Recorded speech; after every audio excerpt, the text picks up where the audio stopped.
هذا بلاغ للناس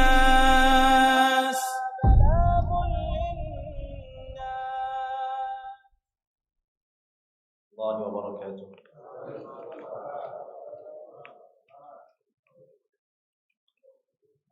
Alhamdulillah, assalatu wassalamu ala rasulillah wa ala alihi wa ashabihi wa mawalah. Amma ba'du. Kajian kita selanjutnya adalah babu ma yustahabbu minal akfan. Bab warna kain kafan yang disunnahkan. Warna kain kafan yang disunnahkan.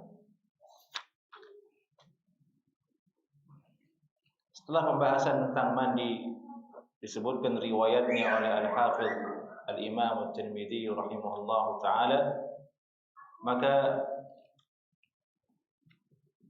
layaklah kemudian dibahas setelahnya tentang mengkafani mayit. Dan di antara pembahasan mengkafani mayit ini adalah warna kain kafan dan hukum mengkafani itu sendiri.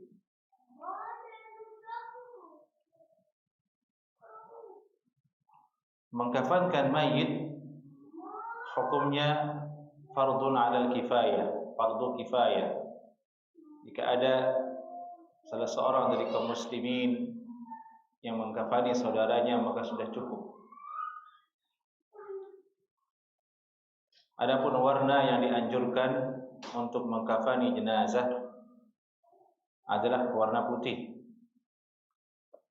Sebagaimana riwayatnya di sini disebutkan oleh Al-Hafidh Al-Imam At-Tirmidzi rahimahullahu taala, qala haddatsana Qutaibah qala haddatsana Bishr bin Al-Mufaddal an Abdullah bin Utsman bin Khusaym an Sa'id bin Jubair an Ibn Abbas radhiyallahu taala anhuma qala Rasulullah sallallahu alaihi wasallam ilbasu min thiyabikumul bayadha fa innaha min khairi thiyabikum wa kaffinu fiha mautakum.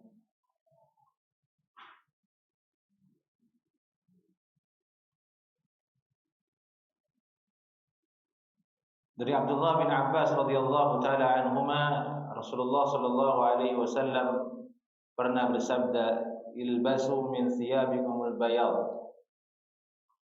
Pakailah dari pakaian-pakaian kalian yang ada itu yang warna putih. Fa innaha min khairi thiyabikum. Karena sesungguhnya dialah warna pakaian yang paling bagus untuk kalian. Ay as-thiyabul bayad, pakaian warna putih adalah pakaian yang paling bagus. Ini hadis menunjukkan, menganjurkan agar kita menggunakan pakaian warna putih. Dan merupakan sunnah hukumnya, karena Nabi sallallahu alaihi wasallam yang memerintahkannya. Ilbasu min thiyabikumul bayad fa innaha min khairi thiyabikum. Warna putih ini juga disebutkan dalam hadis yang sangat populer, bahwasanya ada salah seorang datang kepada Nabi sallallahu alaihi wasallam syadidu bayadis thiyab, dengan pakaian sangat putih, syadidu sawadis sya'r, rambutnya sangat hitam, yang dia adalah ternyata Jibril alaihi salam, datang ke Nabi sallallahu alaihi wasallam berwujud manusia. Datangnya dengan warna baju putih.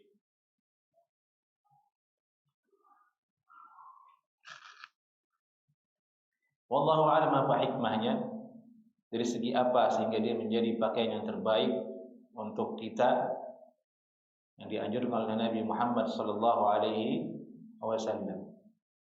Hikmahnya wallahu a'lam. Tapi kalau kita pikir-pikir, memang warna putih ini memberikan pengaruh ke psikologis kita. Kalau kita pakai warna putih, rasa malu kita lebih tinggi. Malu warna putih baju kita. Artinya zahir kita bersih, Harusnya hati kita juga putih. Putih itu simbol kesucian, simbol bersih kan. Ya hendaklah zahir kita itu paling tidak menjadi pendorong agar hati kita menjadi lebih bersih. Kalau kita pikir-pikir, warna putih ini mendorong kita untuk menjaga kebersihan baju kita. Kalau kita pakai warna putih, kita makan pelan-pelan, takut jatuh itu makanan, bakso, soto, sambal ke baju putih kita. Dibandingkan dengan warna yang lain, biarin aja nggak kelihatan.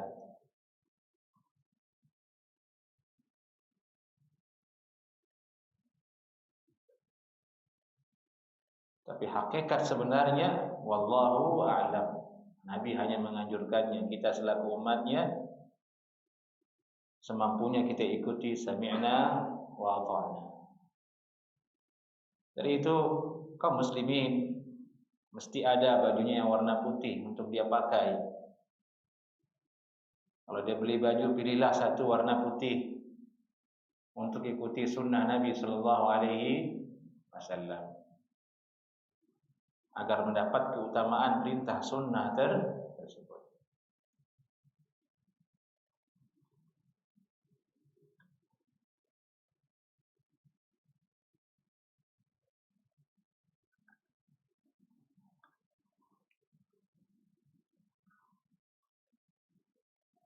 Kemudian Nabi sallallahu alaihi wasallam bersabda, wa kafinu fiha mautakum, dan kafanilah mayit kalian dengannya. Nah, di dalam kain warna putih tersebut.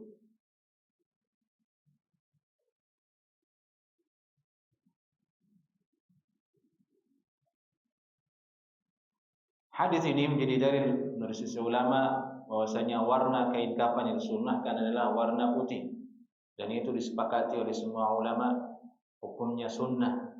Qala an-Nawawi rahimahullahu taala, istihbabut takfini fil bayadi mujma'un alaih. Kesunnahan mengkafankan dengan warna putih disepakati oleh ulama, hukumnya sebagai suatu sunnah. Ingat, tidak wajib hukumnya, tapi sunnah. Kalau seandainya ada orang mengkafani jenazah dengan batik, ya boleh hukumnya.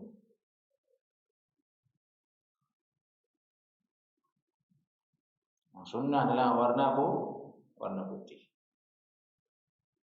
Jadi di sini seolah ada isyarat keseimbangan. Ketika kita hidup menggunakan warna putih, mati kain kafan kita warna putih.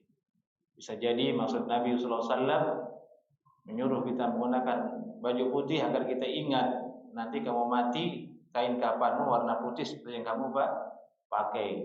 Jadi kita ingat dengan akhirat. Tidak sombong di atas muka bumi ini. Diingat kepada Allah subhanahu wa ta'ala. Di tengah-tengah kebebasan orang berpakaian di hari ini, jemaah, perlu kita nampakkan pakaian yang dianjurkan, pakaian yang ada sunnahnya dari Nabi sallallahu alaihi wasallam, yaitu warna putih. Terlebih di kalangan anak muda. Anak muda yang kehilangan arahnya, yang kehilangan spirit beragamanya, kehilangan kepada siapa mereka meletakkan panutan. Paling tidak warna putih ini menjadi solusi dalam berpakaian mereka, yaitu memilih yang warna putih. Bangga dengan sunnah Nabi sallallahu alaihi wasallam. Tapi kadang salah juga. Satu sisi warna putih menjadi simbol partai. Sudah ranah itu masuk, lain lagi urusannya. Tapi kita tidak urus itu kan. Niat kita adalah ingin ikuti sunnah Nabi sallallahu alaihi wasallam.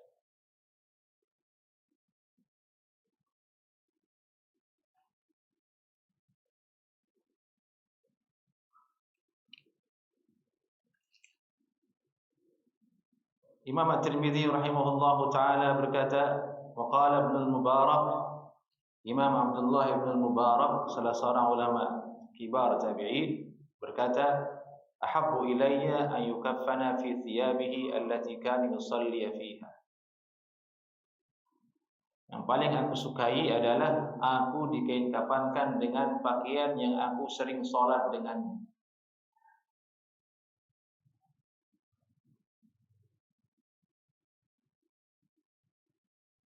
Beliau lebih suka kalau mati itu kain kafannya adalah pakaian yang sering dia gunakan untuk sholat.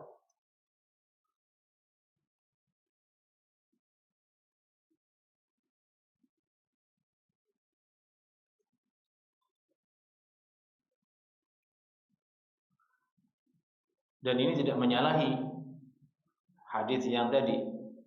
Kalau pakaiannya adalah warna putih dan dia ingin dikain kafankan dengan pakaian itu, maka adalah suatu kebaikan.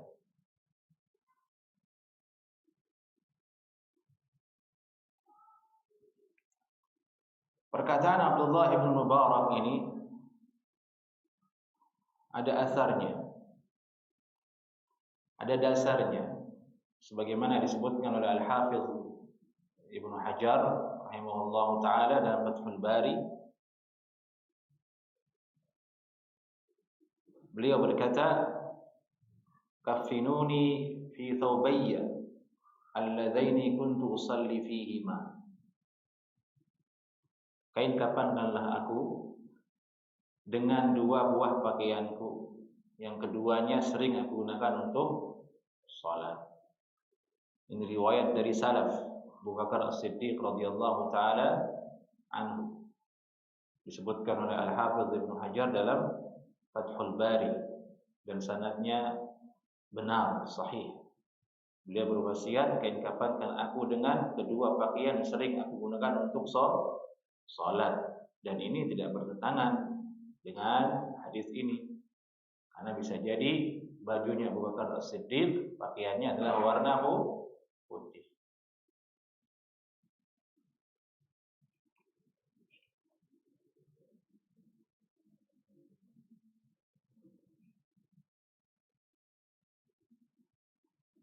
Juga ada riwayat dari Sa'ad, salah seorang sahabat Nabi, Sa'ad bin Abi Waqqas radhiyallahu taala anhuma, beliau berkata, "Kaffinuni fiha fa inni qataltu fiha yawm Badrin, inni khabbatuha li hadza."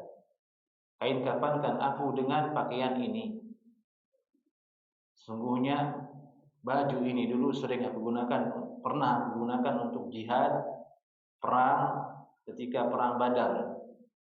Aku simpan baju ini untuk menyongsong hari kematianku, agar dikain kafankan dengan pakaian tersebut.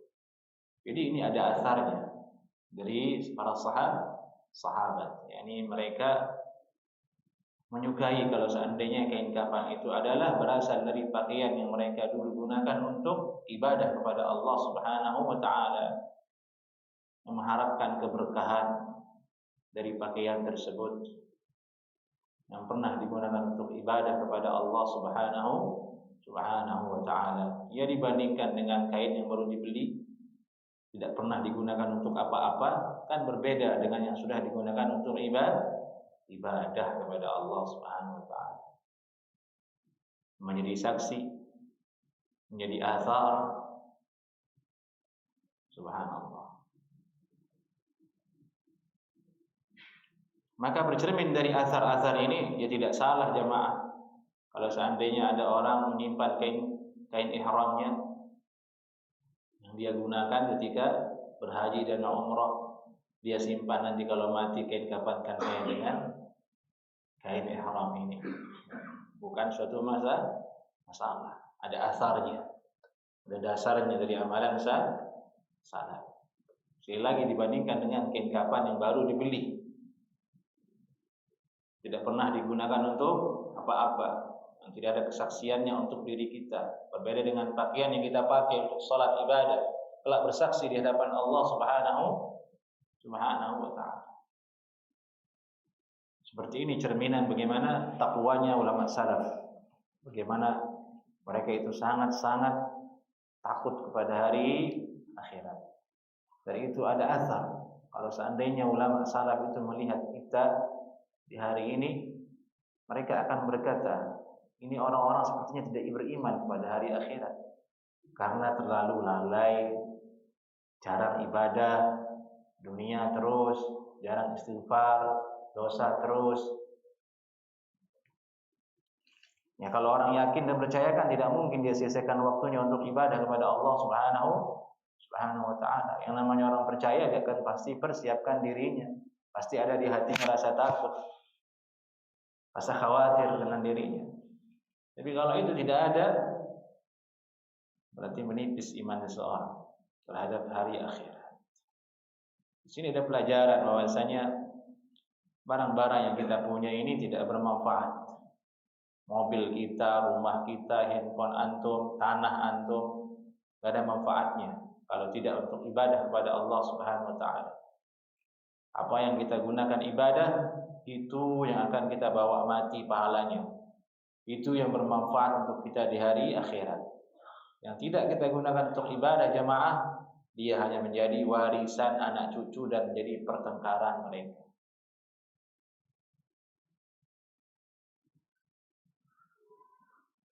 Hal ini sering kita lupakan.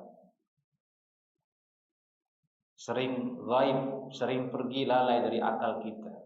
Bahwasanya yang kita bawa itu adalah yang kita gunakan untuk taat ibadah kepada Allah Subhanahu wa ta'ala.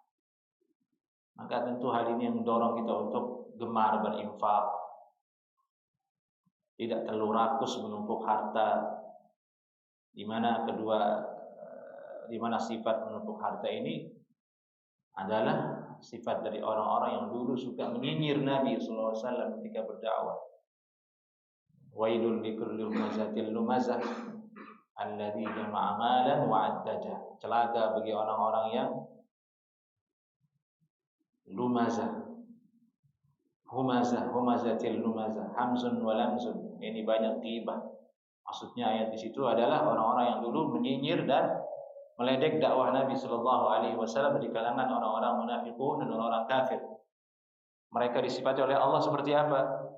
Alladzi jama'a mala wa 'addada. Mereka ini orang-orang yang mengumpulkan harta wa 'addada, dan dia persiapkan, dia tabung banyak-banyak, dia persiapkan. Yahsabu anna malahu akhladah, dia mengira harta bendanya yang banyak ini akan mengekalkan dia di hari kiamat. Tidak bisa.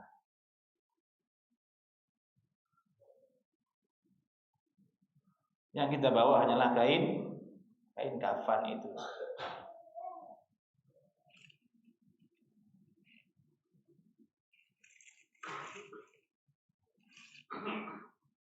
Seperti ini dalam syariat Islam. Adapun syariat luar Islam mungkin beda. Mereka mati pakai jas, pakai dasi, pakai jam tangan. Bahkan ada berita mobilnya masuk juga ke liang lahat. Memang ada jalan tol di dalam kubur.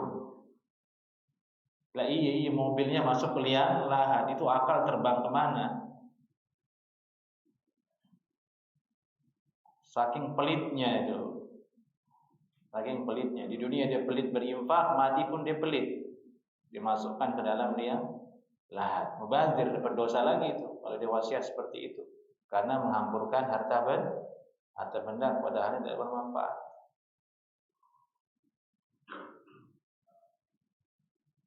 Baik. Ini hadis Abdullah bin Abbas. Ilbasu min thiyabikumul bayad fa innaha min khairi thiyabikum wa kafinu fiha mautakum. Gunakanlah pakaian warna putih karena dia adalah pakaian terbaik untuk kalian, dan kafankanlah mayitmu dengannya. Baik.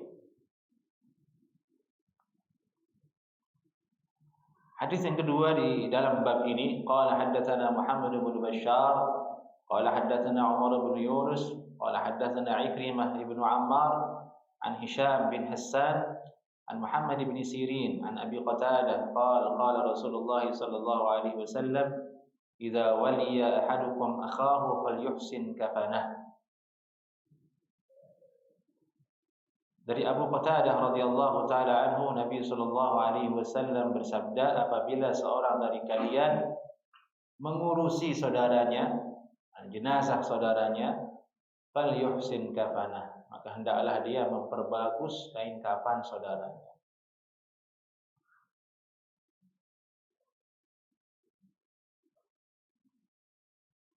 Ini perintah Nabi sallallahu alaihi wasallam bagi orang-orang yang mengurusi jenazah. Hendaklah dia memperbagus kafan yang akan digunakan untuk mayit tersebut, jika memang mayit itu tidak memberikan wasiat. Tapi kalau dia memberikan wasiat, dia sempat berwasiat, saya kain kafannya pakai ini, maka wajib ditunaikan oleh orang yang mengurusi jenazah tersebut. Kalau tidak, maka dikembalikan pilihannya kepada anggota keluarga dan orang yang mengurusinya. Kalau di kita sudah ada tuh kain kafannya, nah, saya periksa kain kafannya agak kasar, yang dijual itu keras dan kasar, tidak layak untuk dipakai kalau seandainya orang masih hidup. Dan penjualannya pun rahasia di Indonesia kain kafan itu, karena ada keyakinan masyarakat tidak boleh jual kain kafan. Pernah antum lihat toko dijual kain kafan? Tidak ada. Yang ada jual sejadah, jual peci, kan gitu. Kain kafan tidak ada yang dijual. Orang-orang kita menyangka ini doain orang mati, katanya. Ya padahal tidak. Dan bukan mendoakan. Dan nampaknya hal itu perlu diperbaiki.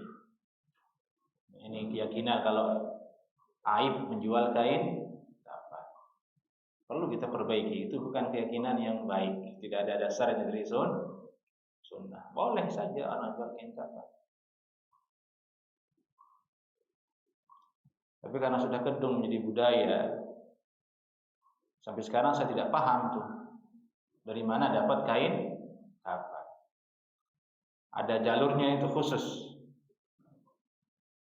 Ada jalur khusus. Tiba-tiba udah ada aja bahan-bahannya itu, jenisnya itu satu paket biasanya.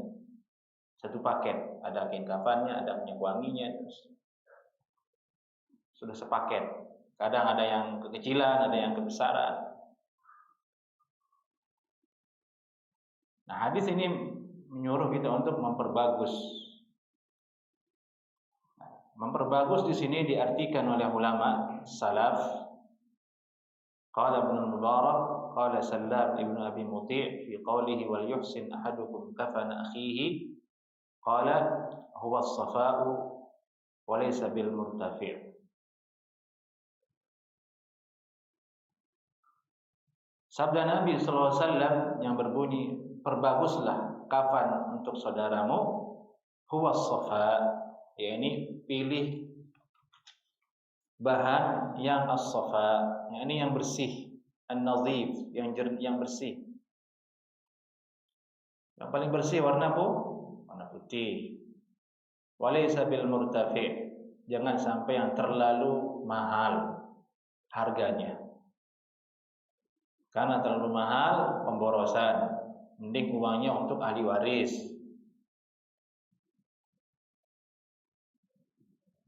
Artinya yang mahal boleh, yang tidak boleh yang terlalu mahal. Murtafi' terlalu tinggi harganya. Jenis bahan yang paling tinggi harganya apa jamaah di kita? Saya nggak paham itu.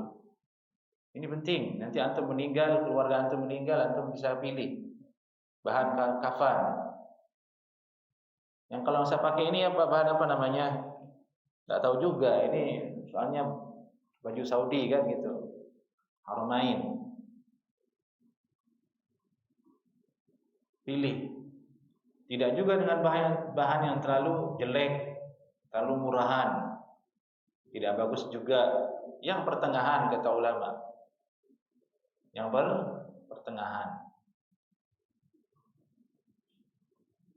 Ini pun harus dipersiapkan ikhwah, biar tidak kaget nanti ada yang meninggal dunia dapatnya kain kafan yang kurang sesuai dengan sunnah, tidak bersih, jenis kain kafannya keras dan sangat murah yang tidak pernah dipakai oleh orang semasa dia hidup.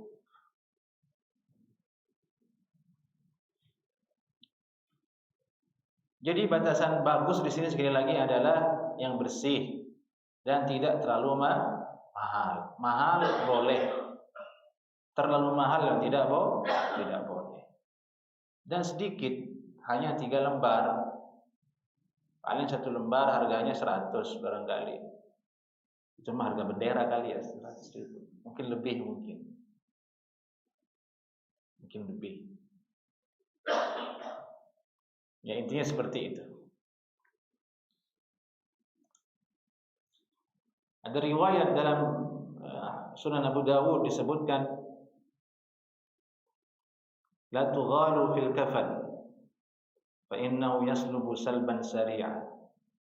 Jangan berlebih-lebihan dalam kain kafan, jangan terlalu mahal karena dia cepat untuk lapuh. Masuk kubur langsung rusak kan, sehari, 2 hari, 3 hari langsung terurai oleh tanah. Ya artinya mubazir saja dengan yang mahal-mahal. Mending uangnya untuk diinfakkan atau untuk ahli waris yang masih hidup. Seperti sampai hal detail seperti ini kita diajarkan oleh Nabi Sallallahu Alaihi Wasallam. Kebutuhan yang paling sakral menurut kita itu kain kafan saja diatur oleh Nabi Sallallahu Alaihi Wasallam, jangan terlalu mahal. Apalagi yang tidak sakral. Mestinya kaum muslimin itu gayanya itu bisa biasa saja. Pakaian jangan terlalu mahal, bawahan jangan terlalu mahal, sendal ya bisa-biasa saja. Dan itu pola hidup paling sehat. Uang jadi sehat, iya kan? Bisa nabung kita, orang juga tidak curiga sama kita. Seperti itu. Yang paling bagus adalah memang sunnah Nabi Sallallahu Alaihi Wasallam.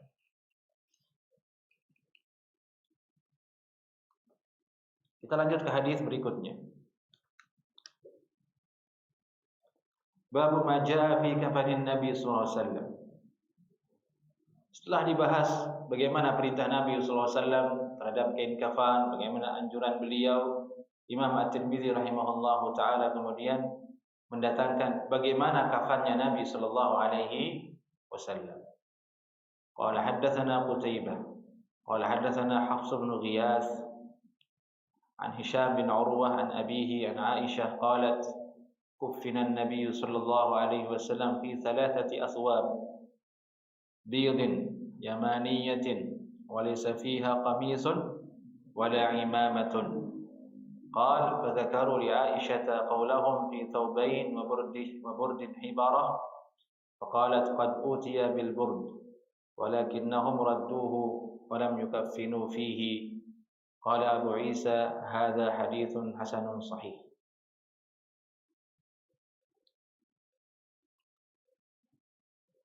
Dari Aisyah radhiyallahu taala anha beliau berkata, Nabi sallallahu alaihi wasallam dikain kafankan dengan 3 buah atau 3 lembar kain. 3 lembar kain. 3 athwab. 1 lembarnya begini kan, tapi ukurannya besar, 1. Warna putih semua, ukurannya besar, 1. 3 kali begini.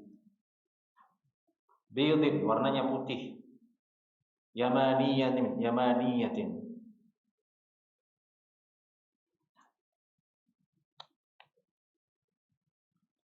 yakni yang berasal dari Yaman.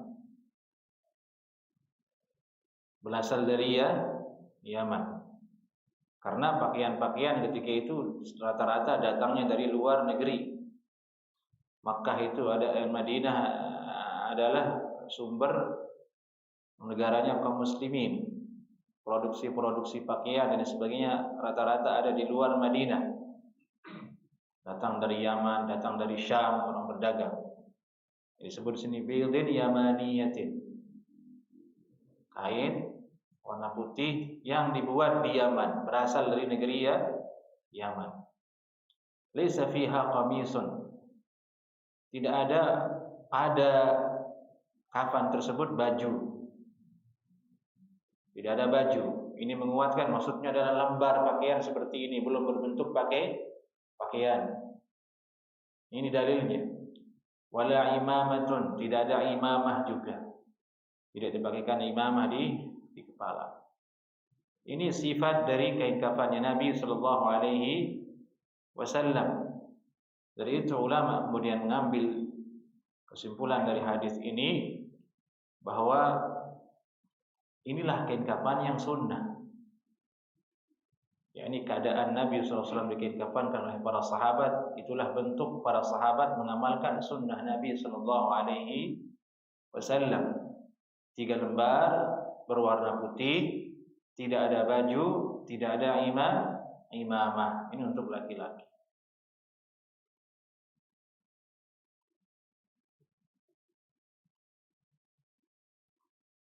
Tinggal ini bagaimana memakaikannya, itu butuh kepada praktik, kepada yang sering mengkain kafankan jenazah. Jadi ketika dimandikan berbarengan dengan itu ada tim yang sudah mengurusi kain kafan, diukur dulu, diingat arah kiblatnya biar nanti kalau sudah dijadi tidak repot lagi untuk diputar-putar jenazah tersebut. Diingat mana bagian yang paling dekat dengan kulit, itu adalah lapisan yang terakhir kan. Yang pertama itu di lantai, yang kedua, yang ketiga ini yang nempel di badan, di kulit. Itu perlu diingat, perlu diingat untuk orang-orang yang mengkafani jenazah. Kemudian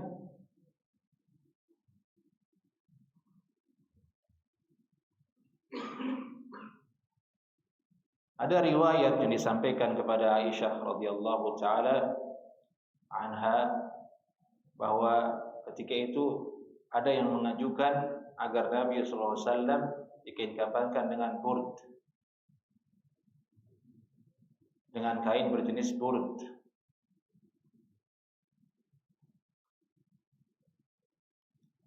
Burd ini kata ulama dia memiliki corak, warnanya tidak putih murni, ada coraknya. Tetapi ditolak.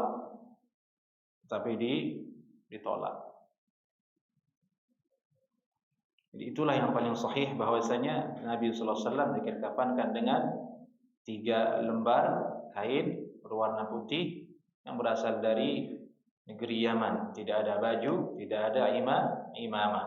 Ini hadisnya sahih. Riwayat lainnya kemudian di sini riwayat dari Jabir, masih terkait dengan kain kafan yang pernah digunakan Nabi sallallahu alaihi wasallam atau Nabi pernah mengkafani sahabat dengannya. Qala haddatsana Ibnu Abi Umar qala haddatsana Bishr ibn Sari an Zaidah an Abdullah ibn Muhammad ibn Aqil an Jabir ibn Abdullah anna Rasulullah sallallahu alaihi wasallam kafana Hamzah bin Abdullah Hamzah bin Abdul Muttalib fi namiratin fi thawbin wahidin. Dari Jabir bin Abdullah radhiyallahu taala anhu, beliau berkata, sungguhnya Rasulullah sallallahu alaihi wasallam pernah mengkafankan Hamzah bin Abdul Muttalib, pamannya Nabi sallallahu alaihi wasallam. Hamzah bersaudara dengan siapa? Ayahanda Nabi sallallahu alaihi wasallam. Abdullah bin Abdul Muttalib, Hamzah bin Abdul Muttalib, pamannya Nabi SAW. Pernah mengkafankan Hamzah fi namiratin.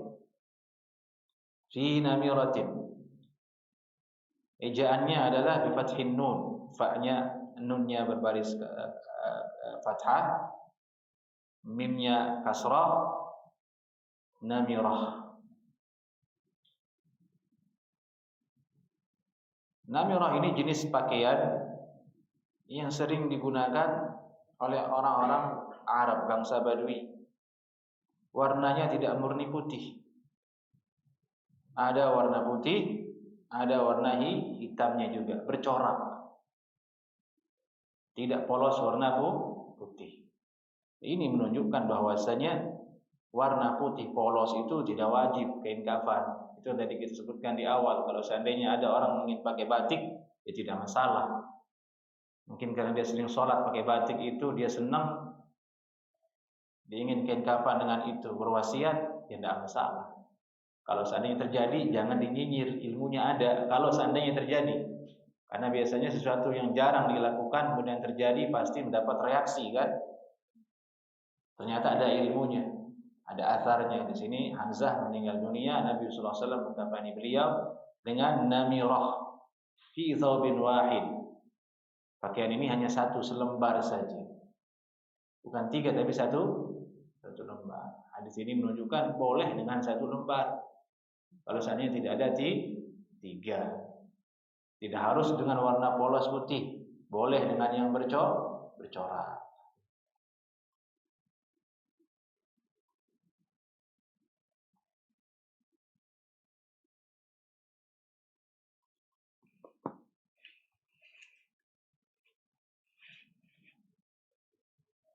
Silakan azan.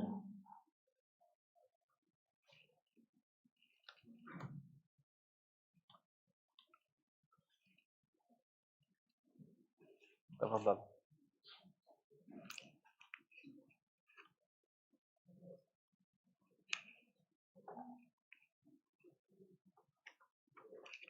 Allahu Akbar, Allahu Akbar.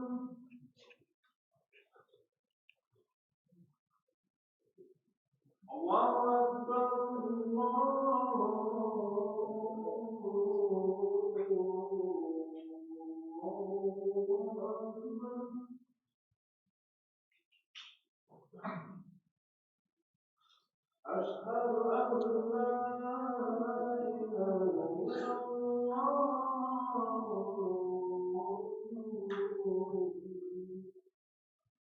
Asyhadu an la ilaha illallah. Asyhadu an la ilaha illallah.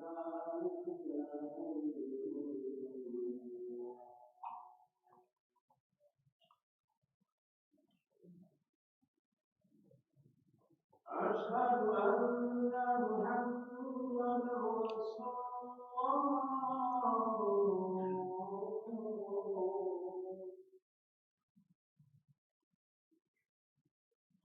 Asyhadu anna Muhammadar Rasulullah.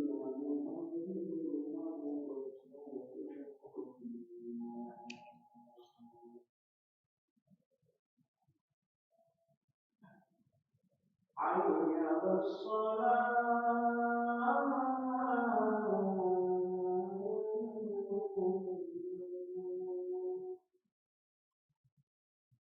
Hayya 'alas shalah.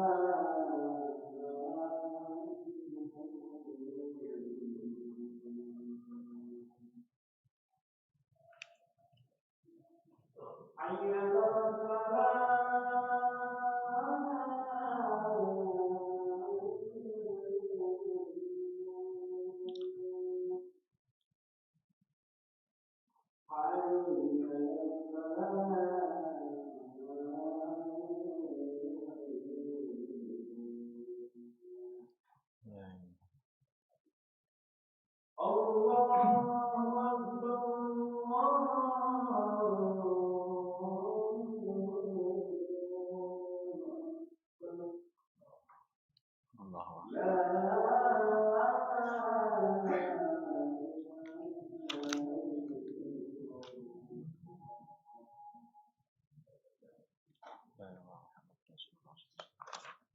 اللهم رب هذه الدعوة التامة والصلاة القائمة آت محمد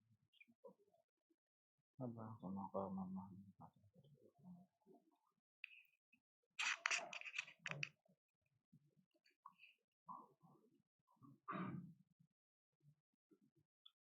Baik ikhwah. Di sini ada faedah hadisiyah kemudian.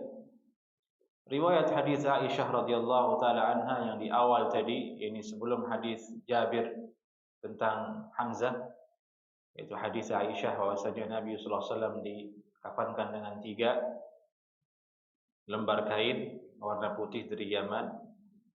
Riwayat tentang pengkafanan Nabi sallallahu alaihi wasallam itu banyak riwayatnya dan berbeda-beda. Banyak riwayatnya dan berbeda-beda. Padahal satu peristiwa. Kejadiannya hanya satu, riwayatnya berbeda-beda. Itu ulama berusaha menyaringnya. Mana yang paling sahih, mana yang paling benar. Dan ini terjadi bukan hanya masalah kafan ini. Ada banyak hadis di situ. Satu peristiwa banyak ceritanya. Dan itu kita tidak punya jalan kecuali rujuk kepada ulama untuk mengetahui mana cerita yang paling valid, mana riwayat yang paling sahih. Itulah jasa para ulama. Dari Imam Tirmidzi berkata, wa qad ruwiya fi kafanin Nabi sallallahu alaihi wasallam riwayatun mukhtalifah. Sungguhnya telah diriwayatkan tentang kafannya Nabi sallallahu alaihi wasallam riwayat yang berbeda-beda. Riwayat ini jamak muannats salim, menunjukkan banyak riwayat. Wa hadits Aisyah ashahhul ahadits allati ruwiyat fi kafanin Nabi sallallahu alaihi wasallam. Dan hadis Aisyah yang tadi kita baca itu adalah riwayat yang paling sahih. Jadi ini kata kunci. Seandainya nanti Anda menemukan hadis tentang Nabi dikafankan begini, tapi di luar riwayat Aisyah ini, ketahuilah itu riwayat juga tapi tidak sahih. Karena sekarang zaman informasi sangat cepat. Hadis itu bisa disebar oleh siapa saja. Kadang oleh orang jahil, kadang oleh orang yang sok tahu, macam-macam. Antum tidak tahu ini benar atau tidak. Nah, dalam perkara ini kata kuncinya hadis Aisyah adalah hadis yang paling sahih dalam urusan kafannya Nabi sallallahu alaihi wasallam. Dan ini diamalkan oleh para ulama, di antaranya Imam Syafi'i, Imam Ahmad bin Hanbal, Ishaq bin Rahawayh, dan lain sebagainya. Adapun perempuan, tukaffadul mar'atu fi 5 aswab. Mereka perempuan dikafankan dengan 5. Beda dengan laki-laki. Jumhur ulama mengatakan perempuan dianjurkan 5. Di situ ada pendapat lain. Dia mengatakan sama saja laki dengan perempuan. Tidak ada masalah. Dari pendapat mayoritas ulama, lebih tentram kita untuk mengikutinya. Perempuan 5. 5 maksudnya di sini 3 untuk kain kafannya, 2 itu untuk baju dan jilbabnya. Baju dan jilbabnya, baru kemudian 3 untuk melipatnya, untuk menutupnya. Dari sejak lahir sampai mati saja perempuan diperlakukan berbeda dalam Islam penanganannya. Itu menunjukkan bantahan terhadap orang-orang yang selalu ingin menyamakan laki-laki dengan perempuan dalam banyak urusan. Beda. Baru lahir perempuan, akikahnya kambing 1, laki-laki 2. Laki-laki dikhitan wajib hukumnya kata ulama. Perempuan boleh tidak. Bagus kalau dikhitan. Laki-laki tidak haid, perempuan haid. Itu sudah cukup jadi pembeda. Mati kain kafannya 3 laki-laki, perempuan 5. Jadi ini nasihat buat orang-orang di luar sana yang ingin memposisikan perempuan dengan laki-laki itu setara, ataupun perempuan-perempuan yang menyetarakan diri dengan lelaki. Sekarang kan banyak tuh perempuan itu mensejajarkan diri dengan lelaki, dengan suaminya. Beda, Bu. Nggak ada ibu-ibu sih di sini ya. Ini ibu-ibu yang mensejajarkan dirinya dengan suaminya, ini ibu-ibu perlu dikasih pengajian supaya dia sadar dia itu istri. Kewajibannya ke suami itu taat, bersabar, masuk surga dia. Dan kalau ini dianggap penindasan oleh orang barat. Dianggap apa? penindasan. Tidak, justru disitulah kemaslahatan.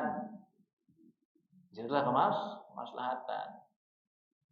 Laki-laki fitnahnya adalah perempuan. Lihat saja itu kasus pembunuhan. Ada TNI nyewa orang untuk membunuh istrinya sendiri. Gara-gara apa? Tidak berani bilang mau kawin lagi kan itu. Diam-diam dia pacaran. Masa punya otot tapi nggak berani bilang kawin lagi sama istri, jalan keluarnya bunuh. Kan naudzubillah min dzalik. Udah nggak usah fitness kalau gitu. Itu bukan ciri orang kuat. Nah, itu contoh. Mungkin karena istrinya mensejajarkan diri dengan suami jadi takut banget sama dia. Sampai harus nyewa tukang tembak. Kalau antum ingin nikah lagi ngomong baik-baik. Masalah diiyakan atau tidak itu nanti nomor sekian. Ngomong aja dulu. Kasus yang sekarang lagi diributkan, sambo itu apa itu? Kue sambo orang nggak ngerti itu terus isinya di berita, pusing gitu ya lihatnya. Bagi yang mengikuti sih ya, diisukan sama seperti yang tadi ada simpanan. Ini fitnah perempuan. Lagi kalau tidak kuat, tidak tahu agama. Jadi itu diposisikan berbeda dalam Islam supaya tentram hidup manusia, supaya seimbang, supaya berjalan kehidupan manusia dengan baik. Dari itu populasi perempuan itu banyak, supaya laki-laki bisa ta'addud. Kalau jumlah mereka sedikit, lebih banyak laki-laki, sering bunuh laki-laki untuk mendapatkan satu perempuan. Sudah banyak saja ada yang saling bunuh, apalagi sedikit. Itu menunjukkan fitnahnya terhadap laki-laki luar biasa. Wajib kaum muslimin mengembalikan kaum perempuan ke relnya sesuai dengan syariat Islam. Wajib dia berjilbab, wajib dia taat ke suaminya, bersabar dengan suaminya, didik anak-anaknya, dekat kepada Allah Subhanahu wa taala. Supaya nanti dia meninggal dunia menjadi perempuan yang salehah, diridhai oleh suaminya, dapat kebaikan di akhirat. Seperti itu. Allahumma musta'an. Jadi sering-sering kita ingatkan kaum perempuan ini agar menutup aurat, menutup dirinya. Bilang ke mereka, kain kafanmu 5 loh Bu. Kamu mati saja disuruh berjilbab, apalagi masih hidup. Berarti kata ulama dibuat seperti itu hikmahnya karena dia perempuan supaya lebih tertutup, pakai 5 dibandingkan dengan laki-laki. Jadi itu di Saudi keranda itu yang ditutup perempuan, laki-laki tidak ditutup kerandanya. Coba saja lihat tuh di TV siaran langsung atau jenazah. Kalau kelihatan kan jenazahnya di keranda ya kan? Kalau di kita kan ditutup begini. Ditutup pakai payung juga. Ya sudah ada kebiasaan, enggak masalah barangkali ya wallahu a'lam. Kalau di sana dibedakan, yang ditutup begini itu perempuan itu. Sesuai dengan fitrahnya, tertutup. Ketika masih hidup tertutup, meninggal juga tertutup. Laki-laki yang dibuka. Subhanallah.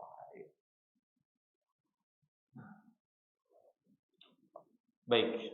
Kemudian hadis terakhir yang kita kaji di malam ini, babu ma jaa fi ta'am yusna li ahli al-mayyit. Bab membahas tentang makanan yang dibuat untuk keluarga mayit.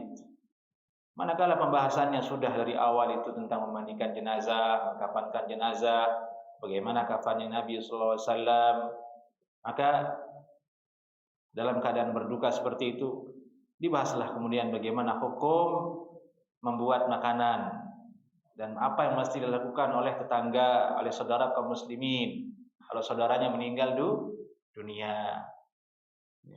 Babu ma jaa fi ta'am yusna' li ahli al-mayyit. Ini bab bahasan tentang makanan dibuat untuk keluarga mayit. Jadi judulnya sudah jelas. Yang membuat itu orang lain, dibuatkan untuk siapa? Untuk keluarga mayit. Apa dalilnya? Qala haddatsana Ahmad bin Mani وعلي بن حجر قال حدثنا سفيان بن عيينة عن جعفر بن خالد عن أبيه عن عبد الله بن جعفر قال لما جاء نعي جعفر قال النبي صلى الله عليه وسلم اصنعوا لأهل جعفر طعاما فإنه قد جاءهم ما يشغلهم. قال أبو عيسى هذا حديث حسن صحيح. Ini hadisnya hasan dan sahih. Hadis ini juga dalam Abu Dawud dan Ibnu Majah. Ini sepakat ulama mengatakan hadisnya sahih. Yani dari Abdullah bin Ja'far, beliau berkata, manakala datang berita tentang wafatnya Ja'far, ini sampai berita tentang wafatnya Ja'far ke Nabi sallallahu alaihi wasallam. Ja'far ini Ja'far ibnu Abi Thalib. Ja'far ibnu Abi Thalib radhiyallahu taala anhu. Masih keluarga dengan Nabi sallallahu alaihi wasallam, Ahlul Bait Ja'far.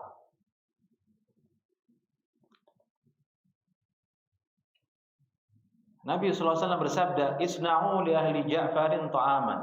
Wahai para sahabatku, buatkanlah makanan untuk keluarga Ja'far. Yang meninggal Ja'far, yang disuruh buat adalah yang masih hidup, yang bukan keluarga dari Ja'far. Isna'u, buatlah kalian makanan untuk keluarga Ja'far, li ahli Ja'far. Fa innahu qad ja'ahum ma yashghaluhum. Sungguhnya telah datang kepada mereka urusan yang membuat mereka sibuk untuk mengurus makan diri mereka sendiri. Ya, ini hari itu mereka berkabung, mereka sedih. Ja'far meninggal dunia. Biasanya kalau orang sedih, banyak musibah, selera makan tidak ada, beraktivitas jadi lumpuh. Khawatir nanti sakit yang seperti ini, maka yang akan mengurusi makanan siapa? Tetangga dan orang yang tidak kena musibah. Ini masuk akal atau tidak nih? Cocok nggak seperti ini? Cocok. Bukan sebaliknya. Ada orang meninggal dunia yang sibuk, keluarga yang ditimpa musibah. Yang tidak ditimpa musibah malah mengambil kesempatan di situ. Jadi kebalik, yang sunnah tidak ada yang amalkan, yang tidak sunnah dijadikan sebagai penentu. Ini musibah. Jadi sunnahnya seperti ini. Kalau ada yang meninggal dunia, segera kita RT, tetangga berkumpul. Ini kita buatin makanan yang enak nih buat si fulan. Musibah menimpa dia, keluarganya meninggal. Bawa ke situ makanannya. Ini yang sunnah Nabi Sallallahu Alaihi Wasallam. Dan ini perlu disampaikan kepada masyarakat, pada keluarga kita. Ini sunnah Nabi Sallallahu Alaihi Wasallam. Yang harus kita hidupkan. Hikmahnya dan manfaatnya sudah jelas tadi. Meringankan keluarga yang ditimpa musibah. Bukan untuk memberatkan mereka. Berkata Imam At-Tirmidzi, "Wa qad kana ba'du ahli al-'ilmi yastahib ay yuwajjaha ila ahli al-mayyit syai'un bi shughlihim bil musibah wa huwa qaulu Syafi'i." Sebagian ahli ilmu memandang sunnah hukumnya mengantar makanan kepada keluarga mayit karena sibuknya mereka menghadapi musibah. Wa huwa qaulu Syafi'i, dan ini pendapat Imam Asy-Syafi'i. Sunnah Nabi, Imam Syafi'i juga mengatakan seperti itu. Jadi nunggu apa lagi? Itulah yang sunnah. Jangan dibalik. Yang punya musibah yang banting tulang, apalagi sampai ngutang. Ngutang itu dapat musibah atau tidak, disuruh jangan kalau bisa, apalagi dalam keadaan dapat musibah, tambah berat. Nah, semoga Allah Subhanahu wa taala memberikan taufik dan hidayah dan memberikan kita keistiqomahan jemaah untuk terus taat di atas sunnah Nabi dan istiqamah beribadah kepada Allah Subhanahu wa taala. Sampai di sini kajian kita. Insyaallah kita lanjutkan di hadis berikutnya باذن الله taala. Assalamualaikum warahmatullahi wabarakatuh.